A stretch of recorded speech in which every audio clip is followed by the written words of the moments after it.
Welcome to this episode of Wiki Walks, a short podcast devoted to some of the more intriguing and, who knew, articles that you can run across in the weird world of Wikipedia. I'm your host, Chris Grismer. Do you like Hawaii? I like Hawaii. Hawaii's beautiful. But did you know that one of the islands of Hawaii is known as the Forbidden Island?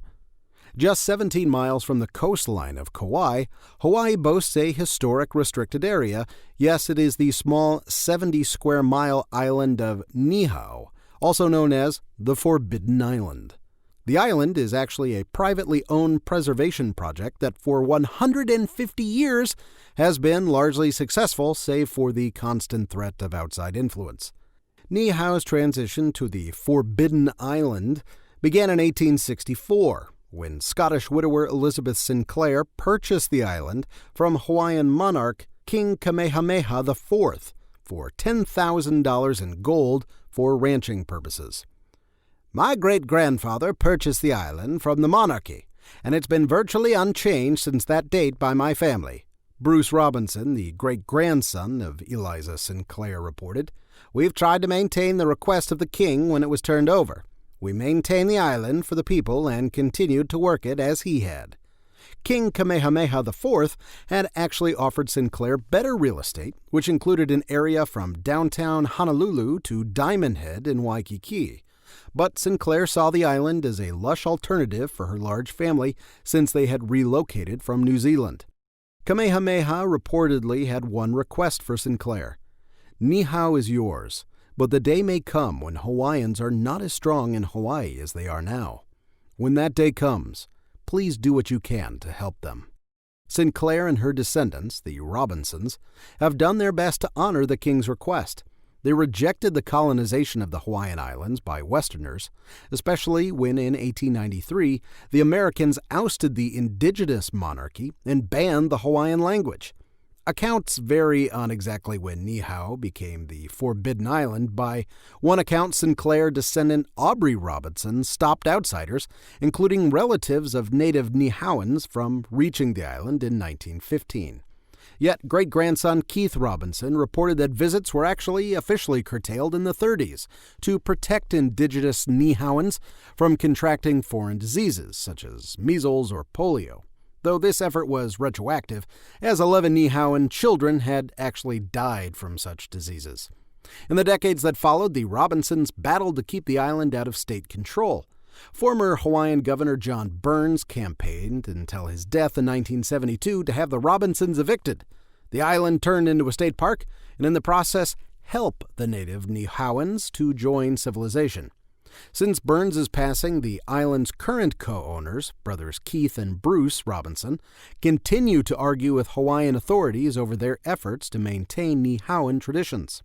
Niihau has since taken up a relationship with the U.S. military, which actually began in World War II, when a Japanese fighter pilot crashed on the island, only to be killed by the Niihauans. While it could actually be its own podcast story, essentially a Japanese pilot crash-landed his Zero on Niihau after participating in the attack on Pearl Harbor. The Imperial Japanese Navy had designated this island, which they thought was empty, as an uninhabited zone for damaged aircraft to land and await a rescue by submarine. So the pilot shared information about the Pearl Harbor attack with the island locals of Japanese descent. There were a few contractors and fellow Japanese that were working on the island at the time, and the native Hawaiian residents were initially completely unaware of the attack, but they apprehended the pilot when the gravity of the situation became apparent. He then sought and received the assistance of these 3 Hawaiian locals of Japanese descent on the island in overcoming his captors. They found weapons, and then he took several of them hostage. Eventually, he was killed by Niihauans Ben Kanahele and his wife Ella. Ben Kanahele was wounded in the process, shot 3 times, and one of the Japanese pilot's supporters, Yoshio Harada, committed suicide. Ben Kanalehe was decorated for his part in stopping the takeover, but Ella received no official recognition. However, the speed at which the Japanese-descended villagers went to the pilot's cause has actually been recognized as a major contributing factor in the decision to start interning Japanese Americans. so that's fun. The outside world has crept in over the years at Niihau. Generators provide the little electricity used in the homes in the Pu'ai, the island's largest settlement, while the school's electricity is derived from solar power, primarily so students can use computers. In fact, Niihau's school is the only one in the country to be exclusively powered by sunlight. Many residents are bilingual, especially the children, and speak English almost as well as their Niihau dialect. The Forbidden Island is also not an untouched pre-colonial world. The Sinclairs were strict Calvinists and required the Niihauans attend church on Sundays. Christian missionaries had even converted many of the Niihauans 40 years before the Sinclairs arrived in the 1860s. Despite the encroaching outside world, Hawaii's Forbidden Island maintains a lifestyle from a bygone era. Most of the Niihauans' day-to-day is taken up by fishing and hunting.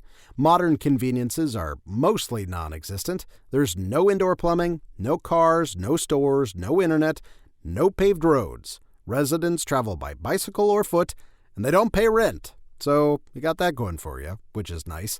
Since 1864, guaranteed full-time work for inhabitants was supplied by the Niihau Ranch. Natives also fashioned Niihau shell lei for luxurious jewelry.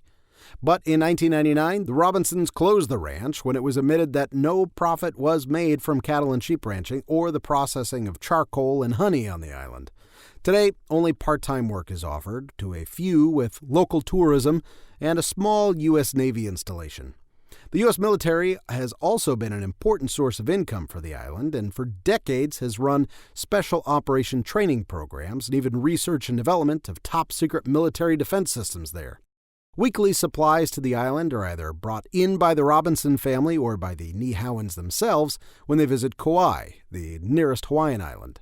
Besides a unique culture, Niihau is also home to a host of endangered species.